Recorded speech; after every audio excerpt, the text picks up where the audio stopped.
Good morning, sir. How are you? How's it going? Doing good? Sitting around. This is Martin. Hey, Martin, how you doing? Good, how are you doing? Where's good? This or here? We can sit down first, but I would walk through the gym with you. It's like a One thing I don't want to Martin wants motion, you know? Yeah. I want no motion. How long are you a member here, Frank? I've been Forever? probably close to 40 years, 39 years, 83, 84. But you started the original one on Main Street, right? No, the original one I missed. I missed Oh, that yeah? one. Yeah, that one I would have liked to have gone to. That was a lot smaller. And that's where all the superstars went. I mean, there were a lot of big, famous bodybuilders here, but that was the start. That's like when you saw Pumping Iron. Yeah. That's where that gym was. Pumping Iron 1. Yeah. And now we have all the superstars here, you know? Well, most of them are dropped dead, but there are some left. But in the 80s, you did have quite a few. Quite a few. Well, the gym wasn't as big. It was half the size. I know that. I think Jeff, like a GM, told me this started with this room. Yeah, this was and right here was where the desk was. Yes. And it was very. The cardio room was not there at all, No, there was right? no cardio room. Yeah. There was no bike room. There was no. Outside, of course. No. Yeah. This is the parking lot. Just parking. Where everyone would fight to get a spot. I know, I heard this. Like, they tell me all the time, Oh, they're like, God. with their car, I want to park my car there, I want to park my car here. Well, they were parking cars they couldn't afford. Like when's a bodybuilder afford a Rolls Royce Corniche? When Mr. Olympia were making like $5. Yeah. Yeah, so they'd have cars they couldn't afford. They were leased to show off, you know. Yeah. And but it was the difference was that a lot of the management in this gym were like former bodybuilders. Yeah. So they were very adamant about putting the weights back. As you know, we have a problem with that. That's true. And gym decorum. You know what? When someone was working out, everyone was polite. Hey, man, can I work in with you? Yeah. And usually you could tell if a guy was getting ready for a show. They're like this big. So you didn't really want to kind of bug them. Yeah. You know what I mean? But we had, you name them. I mean, Lou Ferrigno was here all the time. Arnold, not as much in the 80s, because I think he was so busy filming at that time. That makes sense. He was doing a lot of movies at that time, as was my brother. My brother never trained here. I wanted to ask, right? No, never. He just stopped by every once in a while, maybe, but... Not really. Not really? That time doing my shows, I think the first time he was ever here. No. Yeah. He trained, he had a gym at home, but before he became famous, he would train, at Franco's. Franco, okay. Or Santa Monica Bodybuilding, which was George Pipchick's place on Olympic. He would train there. But he had kind of gym at home. And where else? Well, the old gym was Vince's gym in the Valley. Oh, what's it called? Vince's. Vince's? And it was like dark. He made all the equipment. It was really dingy, and he was kind of mean, which I heard Joe Gold could be kind of mean too. Now, Joe Gold, supposedly, if he was alive, half of the people in this gym would have been thrown out of here for life. Yeah. Oh yeah, he didn't play around because he made a lot of the equipment. Like if you dropped weights. I know he told me he invented it. Oh yeah, no. But if you dropped weights or got smart, out. And when he said out, That was a word. no, he's a big guy too. You didn't mess with Joe Gold, but most people behave themselves. You know, there's a little roid rage probably in those days, but I mean, it is the mecca of bodybuilding. I'm happy they cleaned this neighborhood up because it's everyone.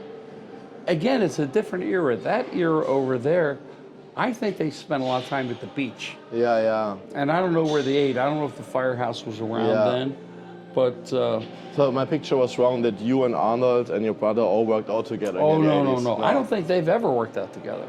Oh, that's fine. I don't think so. I know I did a movie in Sardinia with Franco. Yeah. And I love Franco. He was great. Maybe the worst actor that ever lived. It's unbelievable. I said, how this guy ever got financing, and we have no idea. Yeah. But the movie had nothing to do with anything but he had Arnold and him in there lifting weights. Yeah. But it had nothing to do with the movie. It was shot on a beach in Sardinia, and all of a sudden you cut to a gym and they're doing like bench press. Yeah. I go, well, it'll help the movie. I go, but it makes no sense. But it was just so that was a scene in the movie. Dumbest, yeah, it's like doing Shakespeare and a guy like doing reps. Yeah. There's nothing, you know. No. So, but Franco was the best. Franco was the most irreverent, funny person. Nothing bothered him. Yeah. No problem. We lived, but he was my chiropractor. Yeah. And when he started being my chiropractor, that's when he was big. He was so strong.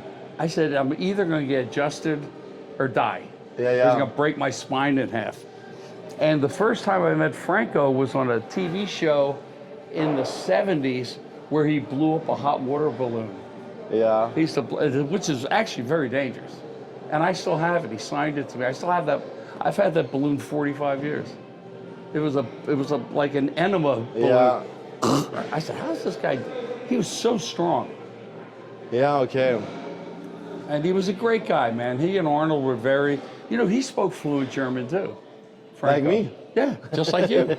Yeah, he spoke fluent German. I go, because I didn't realize that Franco lived in Germany. Yeah. And him and Arnold used to do, they came here with nothing. You got to give them credit. Came here with nothing. There was no money in bodybuilding. And they worked construction. That's true. Yeah. I mean, Arnold's story is pretty amazing when you think about it. Yeah. Mr. Olympia, big movie star, and the governor. That's pretty. Yes, that's insane. For a guy that had nothing. Really, that's insane, yeah. So he's an amazing. We both have the same birthday, July 30th. He's just richer than me. That's all. Other than that, but not that much. Not that much. No, he's just like bit. a lot. Yeah. But it's. I think. What was the gentleman's name that owned this? Reiner? Yeah, he Reiner? did a great job. Yes. They were trying to do a really good job here, cleaning it up. They redecorated. They've done a really good job. Yeah, I mean the front desk, the one who was here first, it fell apart. I know. That's when I started working. I was like, what is this? There was you put something on it, fall over. It just fell over. Like, yeah, so. no. It was a fun time, but there was a different. What can I say? Bad hair day. This is why we wear hats. Yeah, I don't know. Also for me today. There you go. Yeah, see, his hair is a little more drastic than mine. But I think that the thing that's a little different now than there was a thing you call like gym decorum, where not everyone would grab 20 sets of dumbbells. Just put the dumbbells, put them back. Yeah. Do your thing, put them back, and usually most guys are pretty good. Hey, man. I mean, can I work in with you? Yeah. Yeah, but if it's my Christian, hey, Mike, can I work? No, of course, I can't even lift what he lifts. How am I going to work with my Christian? He starts with what I'd end up with. Yeah. Yeah, so, I mean, you had that type.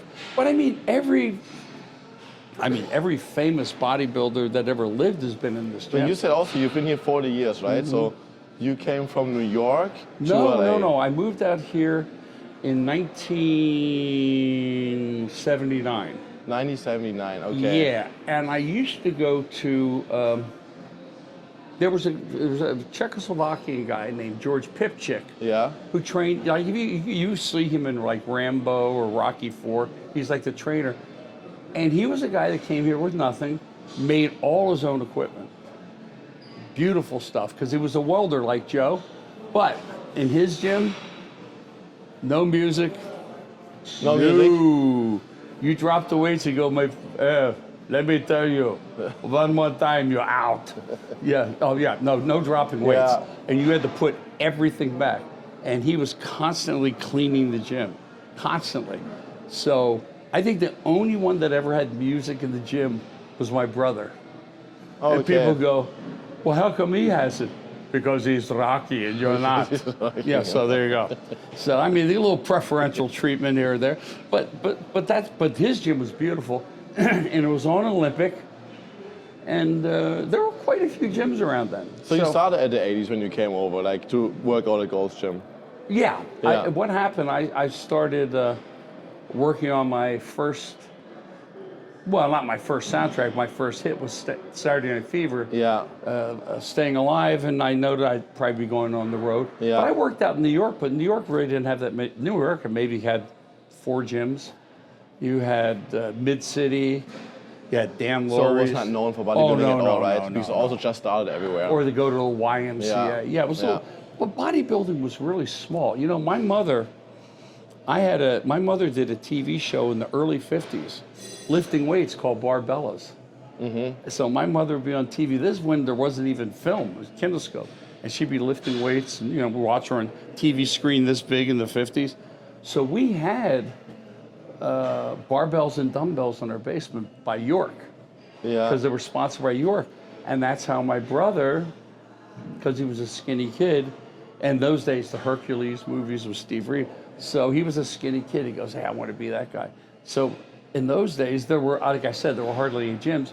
He would bodybuild with his friends in the basement. Yeah.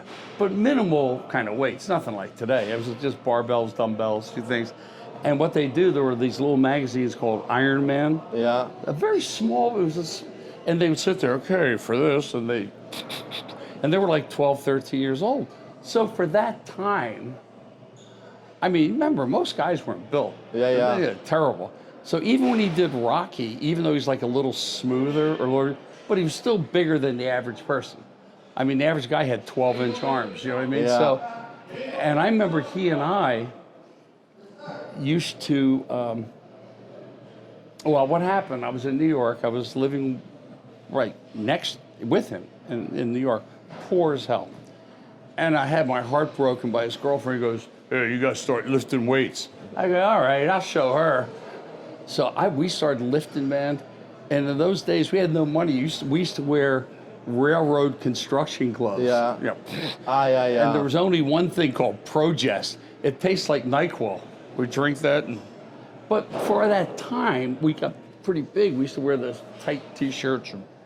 My hair was down here. And we'd walk around Manhattan, I swear to God, people would stop and look at us. Two brothers but we were fit, you know what I mean? We were in really good shape. And that's how it kind of started. Well, it started earlier for him. I learned bodybuilding from him. And he's very good at it. I mean, he knows, it's not like rocket science. I need a trainer for $300 an hour. I don't think so. I'll take a dinner with a hot chick for $300 an hour, leave the training to myself. You know what I mean? So that's kind of what kind of it really inspired me. And I think that inspires a lot of people that were bodybuilders. They were either fat, or they were skinny, and they said, well, you know what? I want to get a little attention. I want to feel better about myself. And I think if you look at most bodybuilders, they were either real skinny or fat. Yeah. But I feel like you're like in general a curious person, right? When I look at your careers, I mean, you did so much stuff. Very curious. I was always trying to do something. Boxing, amateur boxing. Yeah, did that. I'm a competitive shooter, actor, entertainer, musician. Actor. Almost too much stuff. Too much stuff. I think I'm running out of things to do. You should write this down on your Instagram page like other people do. That's what I'm going to do. Yeah. I'm going to start writing in German. In German. Was und Auf Wiedersehen. You want to go outside to the boxing section in the back? We can. Yeah.